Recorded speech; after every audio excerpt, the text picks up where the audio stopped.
አሰላሙ አለይኩም ወራህመቱላሂ ወበረካቱ ድና የተከበራችሁ የቻናሌ ቤተሰቦች እንዴት ናችሁ? ደህና ናችሁ? አልሐምዱሊላህ እኔ ደህና ነኝ። ዛሬም በአዲስ ቪዲዮ ብቅ ብያለሁ። ለቻናሌ አዲስ ሆናችሁ ላይክ፣ ሼር፣ ሰብስክራይብ አድርጉ አበረታቱኝ ማለት ነው።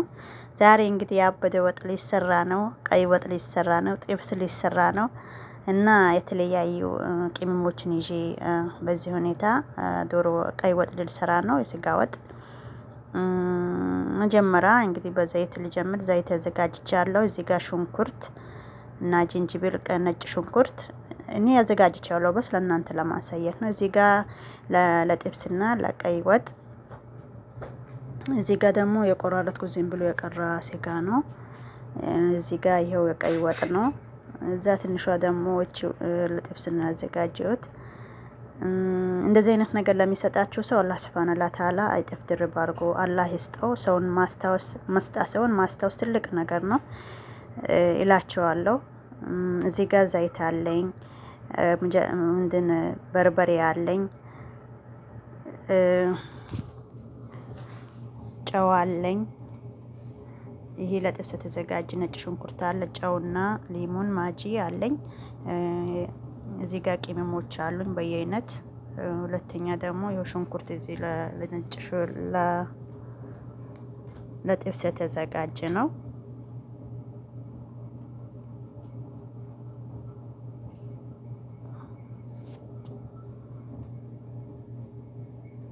እዚህ ጋር ማጂ ነው፣ ማጂ የተፈጨ የተዘጋጀ ማለት ነው። እዚህ ጋር ቅመሞች እንዳልኳችሁ ማጂ፣ ነጭ ሌሞን አስወድና ማጂ። እዚህ ጋር ጅንጅብልና ነጭ ሽንኩርት የተዘጋጀ አለ። ፈጭቼ ጃይዛ አድርጌዋለሁ። እዚህ ጋር ሁለት አይነት ቅመሞች አሉ፣ መጨረሻ ላይ ይጨመራል ማለት ነው። ልክ ሽንኩርት እዚህ ጋር ጨው፣ ሌሞን ቆራርጬ አዘጋጅቻለሁ። እዚህ ጋር አንኳሮ ጨው አለ፣ ስጋውን ላጥብበት። ሌሞኑም ስጋውን ላጥብበት ነው ያዘጋጀሁት። የተለያየ የሚያስፈልጉኝ ነገሮች እዚህ ጋር ጃይዝ ቁጭ አድርጌያለሁ፣ አዘጋጅቻለሁ ማለት ነው። አሁን ሽንኩርቴ ምን ሁሉ ነገር እኔ ከትፌ ጃይዝ አድርጌያለሁ። እዛ ጋር ላሳያችሁ ለእናንተ ነው ያዘጋጀሁት ማለት ነው። አሁን ደግሞ እዚህ ጋር ወደ ድስቱ እንሄዳለን። ይሄ ለቀይ ስጋ አዘጋጀሁት። እዚህ ጋር ድስቴን አዘጋጅቻለሁ። አሁን ወደ ድስቱ ይገለብጠዋለሁ ማለት ነው። ሽንኩርታዬን ቀይ ወጥ እንድሰራ ነው እንግዲህ። እንደዚህ ያማረ ሆኗል። ተከታተሉ ማለት ነው። እዚህ ጋር ሁሉንም አጠገቢያ ቅርብ ያለው በቀስ በቀስ ሁሉንም ሽንኩርታዬን እያማሰልኩ እየበሰለ ቅመሞችንም የጨማመርኩ ስጋዬንም እያጠብኩ እዛ ጋር እጨማምራለሁ ማለት ነው። በደንብ ተከታተሉኝ። እዚህ ጋር የሽንኩርታ ይበስለዋል። በዚህ ምን ውሃውን ምጥጥ አድርጓል። ውሃ ምንድን ከድኞ ምናምን ውሃው እስከሚመጥ ድረስ እኔ እጠብቀዋለሁ። በርበሬውን ሲጨምሩት ምናምን ውሃ ላይ ይኖርበት በደንብ ውሃው ማብጠጥ አለበት መጀመሪያ ማለት ነው። ከዛ ውሃውን እንደዚህ መጥቷል። አሁን እኔ ምንድን ቢይ ዘይቴን ጨምሬ በዚህ መልካውን እንደዚህ ከበሰለ በኋላ አሪፍ ሆኖ ታማስሉታላችሁ። እንደዛ በደንብ እሽት ካረጋችሁት ውሃው እንደመጠጠና እንዳልመጠጠ ያስታውቃችኋል። ከዛ ዘይቴን ጨመርኩ። እዚህ ጋር ዘይቴን ጨምሬ አሁንም በደንብ አድርጌ አማስለዋለሁ።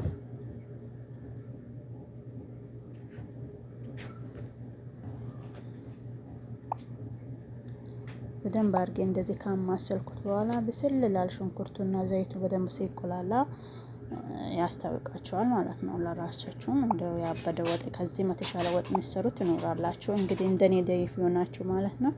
በዚህ በእኔ የሚያያችሁ ተማሩ ማለት ነው። አስተያየት ካላችሁ በኮሜንት አስታውቁኝ። አስተካክል ነገር ካለ ደግሞ ይሄን አስተካክል ብላችሁ ንገሩኝ። እኔ ሂታችሁ ነኝ።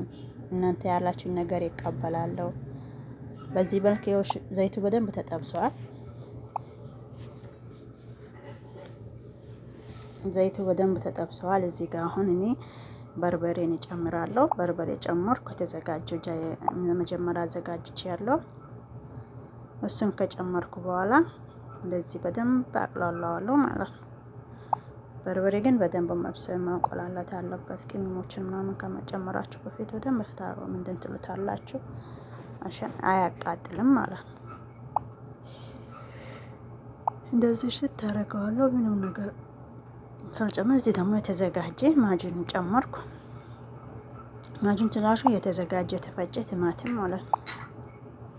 አሁን በአረብኛ ማጅን ነው ማለት፣ በእኛ ደግሞ የተዘጋጀ ሰልሳም ይሉታል። በአረቡኝ ሰልሳ ነው የተፈጨ ቲማቲም ማለት ነው። እኛ ሀገራችን እንደዚህ ምንድን ሳይሆን ቲማቲም ፈጭተን ነው የምንጠቀመው። የጥቅሚሞችን ጨማመርኩ ሁሉም ነገር ሁለት አይነት ማጂ እዚህ ጨመርኩ። ማጂ ያው በጣም ያጣፍጥ ነው። የተዶሮ የተሰራው ምንድን ነው። እዚህ ጋር ነጭ ሽንኩርትና ጅንጅብልን ጨመርኩ። እኔ መጨረሻ ላይ ነው ትንሽ ጣዕሙን ምንድን ይልልኝ።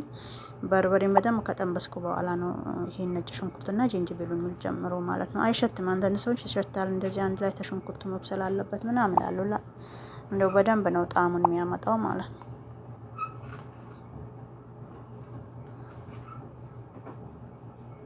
እንደዚህ በደንብ አማስለዋለሁ። ይሄ እንደዚህ ቀይ እስከሊሆን ድረስ በደንብ እጠብቀዋለሁ። እንደዚህ ትንሽ ውሃ ጠብ ያረክ ቲማቲምን ጨመርኩ። የተፈጨ የተዘጋጀ ቲማቲም ነበረኝ እሱን ጨመርኩ ማለት ነው።